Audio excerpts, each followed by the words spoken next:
Des fois, je l'amenais chez moi.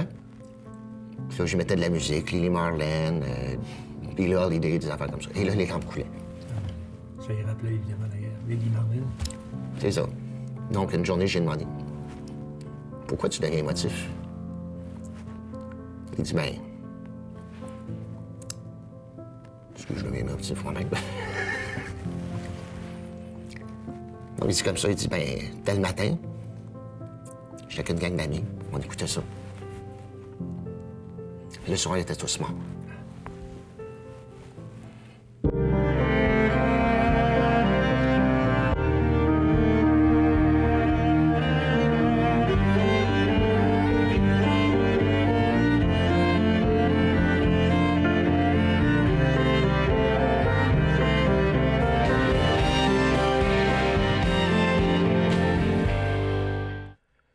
Nos livres d'histoire n'ont jamais parlé de lui, ou si peu.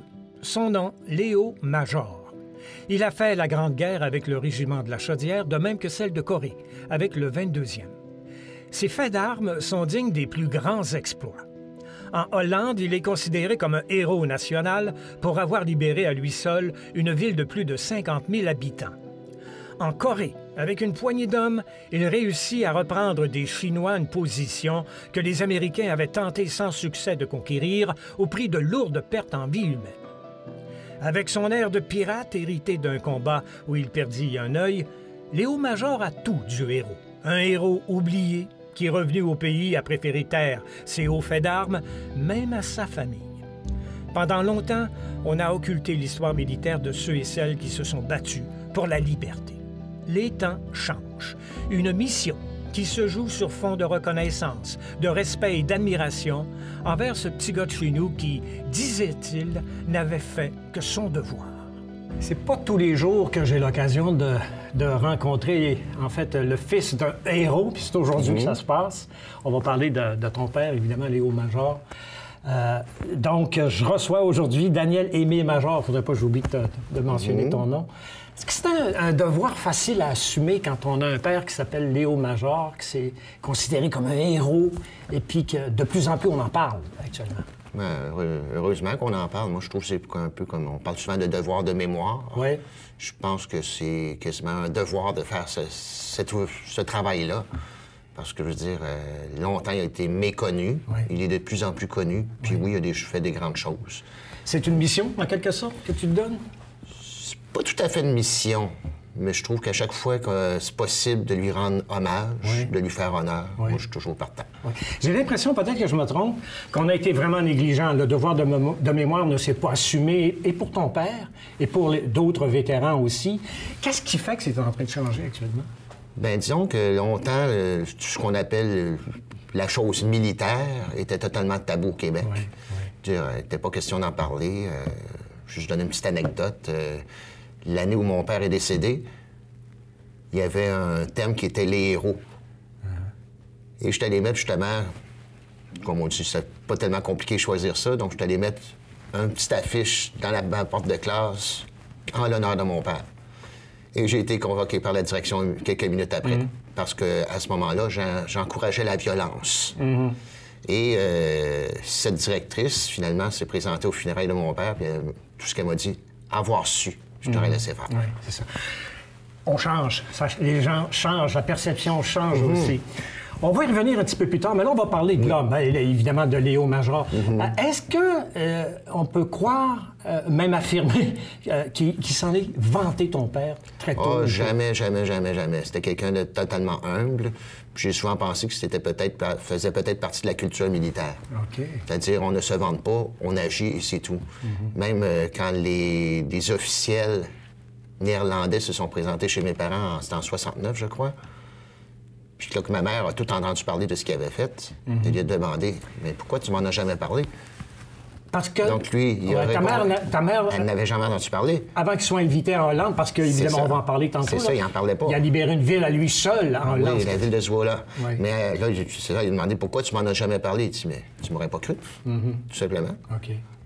Qu'est-ce qui s'est passé à Zwolle? On va passer... Oui, parce que c'est quand même le plus important fait d'armes, je pense. C'est ça, c'est un des nombreux faits d'armes qu'il y a, mais Zwolle, c'est ça, c'est qu'il se rendait en éclaireur pour voir où étaient les positions allemandes avec son meilleur ami Willy Arsenault. Oui. Et à un moment donné, bien, Willy a marché sur une branche et il y avait justement des Allemands avec les mitraillettes, puis il a été abattu sur le champ. Donc mon père a eu, comme il dit, un bon moment de folie. Il a pris les armes de Willy et il a décidé, j'ai une mission à accomplir, j'y vais.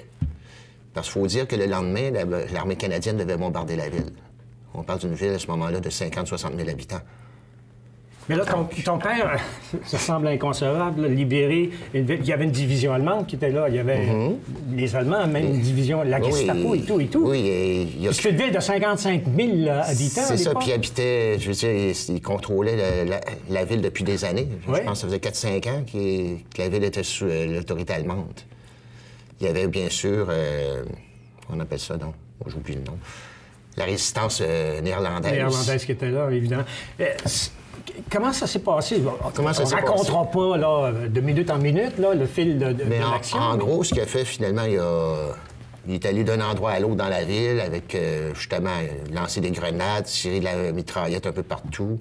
Il a trouvé le quartier général de la Gestapo. Il lui a mis le feu dedans. Oui. D'un coup, il est rentré dans un bar, il est tombé sur un officier, justement, allemand. Puis il l'a désarmé. Et là, il lui a commencé à lui dire qu'il devrait quitter, justement. Bien, il a essayé d'abord de converser avec, puis là, il s'est aperçu que le type en question parlait français. C'est un Alsacien. C'est un Alsacien, oui. C'est ça, oui. OK. Et il lui a dit, bien, si vous quittez pas, la ville va être bombardée. Elle est toute entourée en ce moment des soldats militaires, des soldats canadiens qui s'apprêtent à rentrer dans la ville. Oui. Donc, pour sauver des gars, vous devriez quitter. Oui. Et il a remis l'arme au gars en question. Ça prenait tout un sang-froid parce qu'il aurait pu se faire descendre là. Absolument, absolument. Mais il a fait ça sur le coup de la colère, hein, comme tu mentionnais. Oui, il était une grosse colère, mais comme il disait, une bonne colère. Ouais. Parce que tu peux être en colère puis perdre tous tes moyens. Lui, c'est au contraire, c'est comme si ça recentrait tous ses moyens.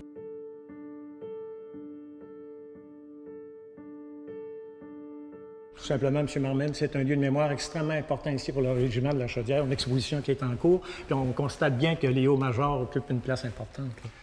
Oui, M. Tremblay, ça c'est certain. Les hauts-majors, c'est un des glorieux soldats du régiment de la Chaudière durant la Seconde Guerre mondiale et aussi durant la guerre de Corée avec le Royal 22e Régiment. Le musée du régiment de la Chaudière existe depuis 1967, mais c'était une petite salle où il y avait plein d'artefacts déposés de façon pêle-mêle selon les époques.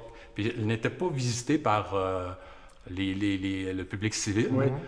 Lorsque je suis devenu directeur il y a une douzaine d'années, j'ai dit au commandant à ce moment-là, j'étais militaire, je suis sorti des forces aujourd'hui, j'ai dit au commandant, le Chaudière a une si belle histoire militaire, une histoire humaine incroyable. Il y a des héros de guerre comme les hauts-majors, puis on n'en parle pas.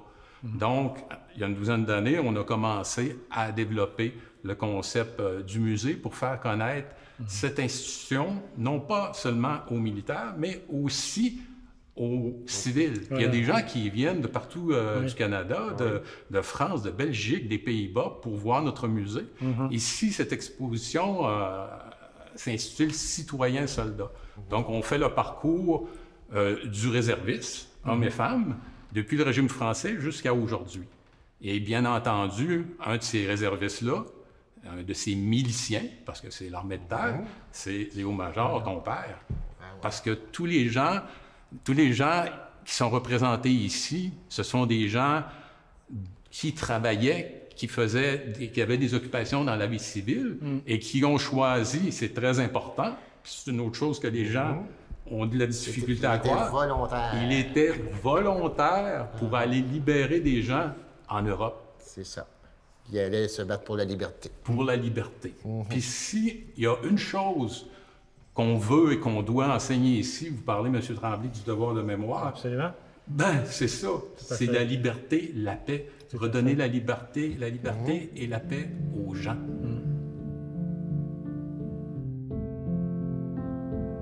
Il y avait tout un caractère un peu impulsif. Aussi, c'est ce que j'allais dire. Dans le fond, il fallait une force de caractère hors de l'ordinaire. C'est un homme qui était, je dirais pas agressif, mais qui était déterminé. Et quand il était en colère, persévérant, déterminé, comme je dis, impulsif. Oui. Parce que quelque chose à faire, je le fais, puis c'est tout. Oui. Parce qu'il a fait des choses un peu incroyables. Je veux dire, je pense au débarquement de Normandie. Oui, là, on a commencé par la fin. Là, la Normandie, évidemment, c'est un débarquement à Bernières-sur-Mer en 1942. Juste avant, il s'était entraîné en Écosse. En tout cas, il y en aurait là à raconter. Mais commençons avec le débarquement. Oui. Bon. Et là, il commence justement, ses premiers faits d'armes se déroulent sur les plages de Bernières-sur-Mer. C'est ça. Parce que là, c'est ça, comme il racontait, je veux dire, dans les péniches, c'était totalement dégueulasse. Ouais. Parce qu'il y avait tellement de vagues que les gens étaient malades dedans. Ils patinaient carrément dans leur vomi, excusez l'expression, mais c'était ça. Puis, il racontait aussi que, tu sais, il y avait des parachutistes qui descendaient. Il n'y avait pas le temps de se rendre au sol qui était battu. Puis là, il y avait un bulldozer sur la plage. Ils ont réussi à le prendre pour pouvoir se rendre jusqu'à un bunker. Oui. Ton père? Mon père, avec ses gars du régiment de la Chaudière. Oui, OK. Ils se sont rendus là. Ils ont réussi à prendre le bunker. Puis il y avait à l'intérieur des codes de communication allemandes. Donc, ils ont pu des codes secrets qui ont réussi. C'est ça. Ils ont des messages codés. Donc, il a pu justement envoyer ça justement aux officiers qui ont pu l'utiliser. Premier fait d'armes, il va en avoir d'autres. Après ça, il y a eu la bataille de Caen. Ils se sont dirigés vers Caen. Oui, ça, c'était en 2 semaines avant. Ouais. Après. Là, il y a eu un problème parce qu'ils sont tombés sur une patrouille allemande. Je sais pas s'il était... Je pense qu'il était 5 gars. Puis lui, il était avec 2 autres, je pense. Ils ont réussi à les abattre, mais il y en a un qui était encore vivant. Et à ce moment-là, il a lancé une grenade au phosphore. Oui. Qui lui a brûlé une partie du visage et il a aussi brûlé un œil. Ah, c'est ça. C'est là qu'il a perdu son œil. Oui, on l'appelle le pirate. Là. Certains disent qu'il a été arraché, mais il a été brûlé. Oui. Et donc, on lui a dit, bien, la guerre est finie pour toi, Léo. Je dis non. Parce qu'il était tireur d'élite aussi. Ça. Alors, quand tu perds un œil alors que tu es tireur d'élite, dans le fond... C'est ça, il dit, regarde, je suis franc-tireur, j'ai juste besoin d'un œil, puis il fonctionne bien. Ouais. Puis j'ai une job à faire.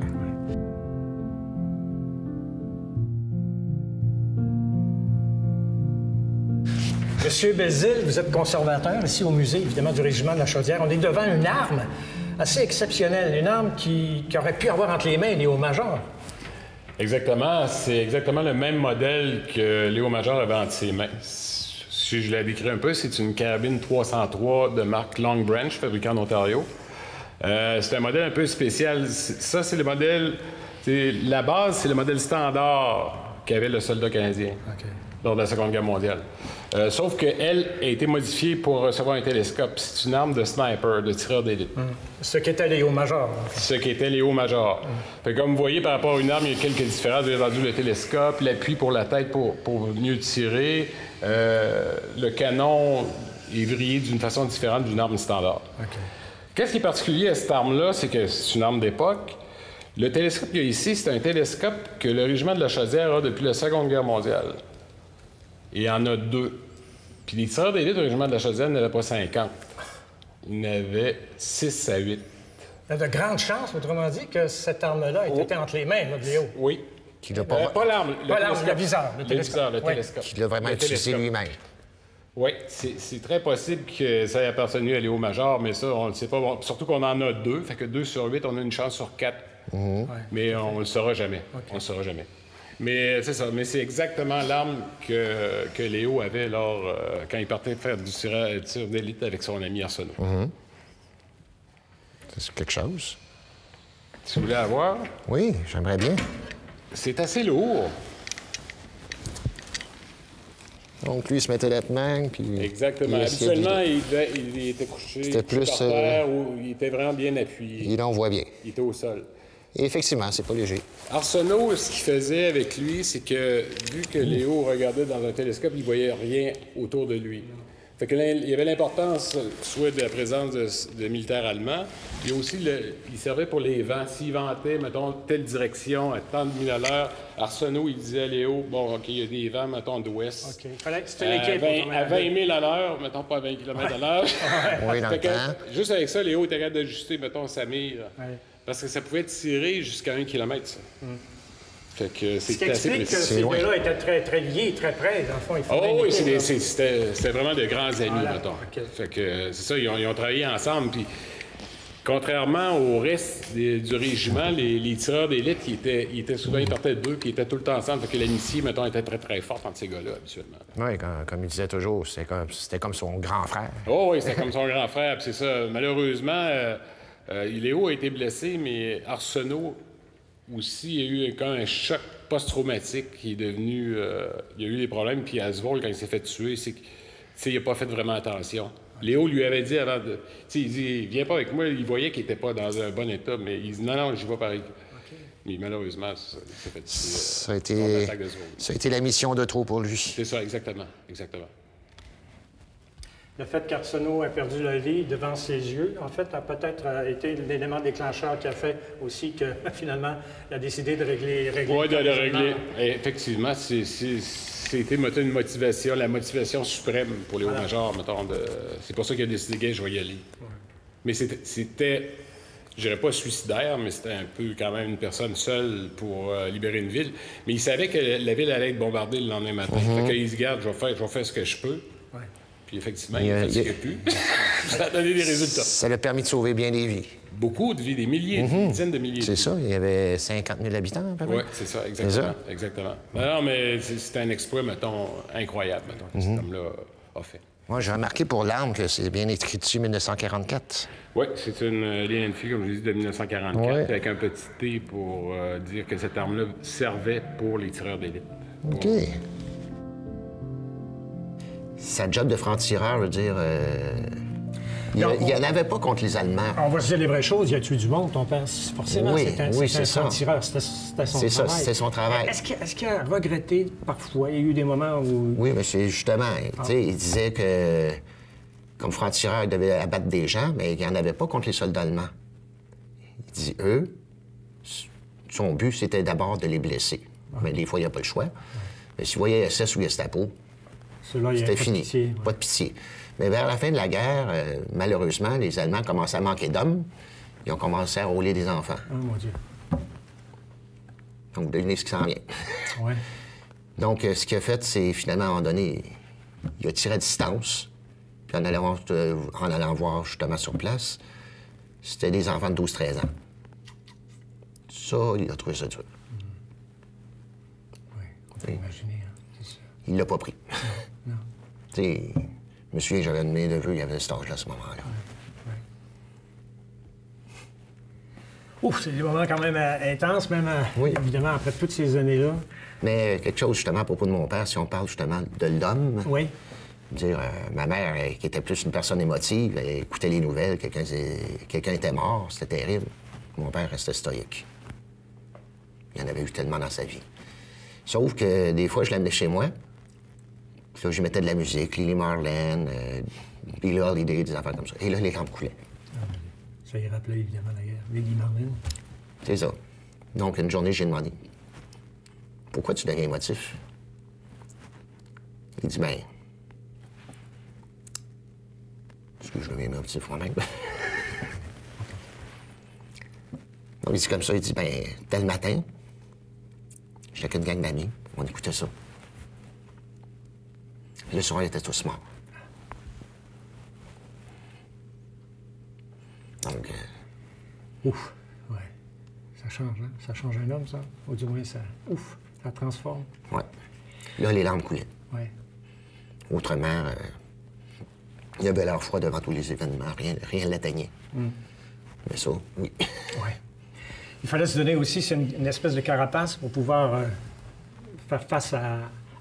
On va dire, à l'horreur aussi de ce que ça pouvait être, la guerre, à ce moment-là. Bien, il en a raconté des horreurs. Tu sais, à un moment donné, il part avec un padré pour aller ramasser des corps. Et sur l'espèce de petit véhicule, une sorte de grosse Jeep, si on peut dire, ils ont carrément passé sur une mine dans le char. Donc, ceux qui étaient avec lui sont tous morts. Le padré est décédé, le chauffeur du camion est décédé. Ça. Sauf ton père? Mon père l'a pas été.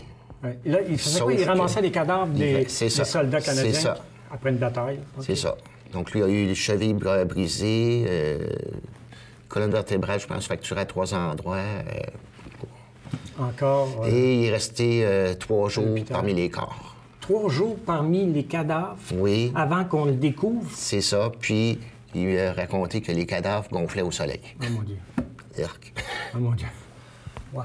Ça aussi, c'est marquant, hein? Donc, quand on dit les horreurs de la guerre, il les a vus de proche. Oui, oui. J'en ai vu beaucoup, ton père. C'est incroyable.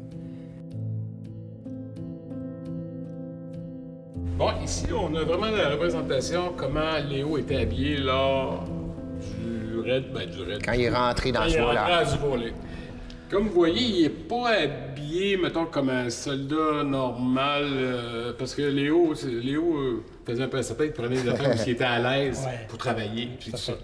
Ici, on a une veste britannique, camouflage, qui n'était pas très utilisée parce que le camouflage ressemblait beaucoup au camouflage des Allemands. Fait que le problème, c'est que tu pouvais te faire tirer dessus par tes propres troupes. Mais Léo l'aimait, fait que... Il l'a porté. C'était confortable. C'était très confortable. Fait que là, il a utilisé ça. Puis quand on regarde ses pieds, on voit qu'il y a des drôles de souliers. Mais ça, c'est des souliers de repos de l'armée canadienne. On a souvent entendu parler que Léo prenait Les espadrilles? Des espadrilles, j'allais dire des chouflacs. C'est générationnel. En tout cas, on a des espadrilles, mais les espadrilles de l'armée canadienne étaient blanches. C'est sûr qu'il aurait pu en prendre à l'armée américaine parce qu'il était vert, mais normalement, c'est des souliers de repos parce que c'est une semelle en cuir. Quand tu marches avec ça, tu n'entends absolument rien, puis c'est ça qui était important pour lui. D'ailleurs, Arsenault, quand c'était son problème, c'est qu'il avait ses bottes avec ses fers. Il a fait énormément de bruit en marchant sur les roches, c'est pour ça qu'il s'est fait tirer dessus. Fait que Léo était équipé avec ça.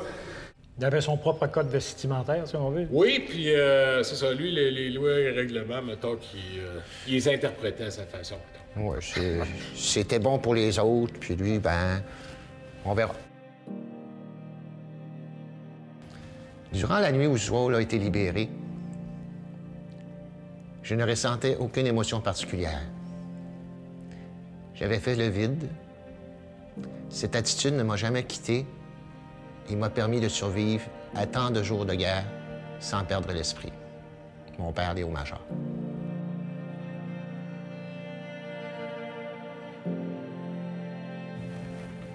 Quand tu vis de manière aussi intense pendant la guerre, évidemment que tu reviens chez toi, la vie est tellement différente. Il y a une cassure là, énorme. Je ne sais pas comment lui a pu traverser ça. Quand il est arrivé ici, il était totalement anonyme. Comme tous les anciens combattants sont revenus, il n'y avait personne pour les accueillir. Sauf peut-être leur famille, mais c'est tout. Et même leur famille. Quand mon père est retourné dans sa propre famille, il n'y avait plus aucun vêtement. Il les avait vendus. Il pensait qu'il allait mourir, c'est ça? Il pensait qu'il n'allait pas revenir. Oui.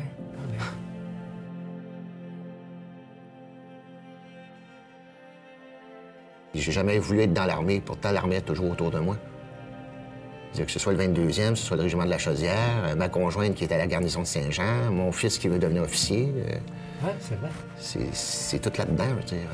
Puis j'espère qu'il va être capable de rentrer, comme on dit, dans l'armée comme il le souhaite, puis devenir officier comme il le souhaite. Et de porter fièrement le nom major, peu importe le domaine dans lequel ils vont. C'est ça. Mais lui, c'est obligé d'être un héros, là. Non, puis Jean-Nicolas, lui, ce qu'il veut être, c'est dans l'artillerie, comme son grand-père était. Voilà, OK. Pas d'autre chose. Voilà.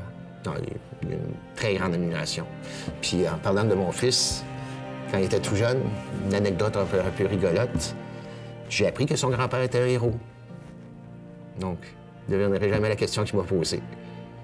Est-ce qu'il porte un collant et une cape?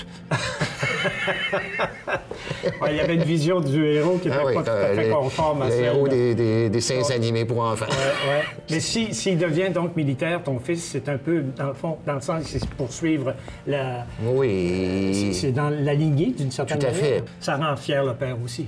Tout à fait. Oui, je suis fier de mon gars. Comme tu es fier de ton père. Ça aussi. Merci beaucoup. Merci.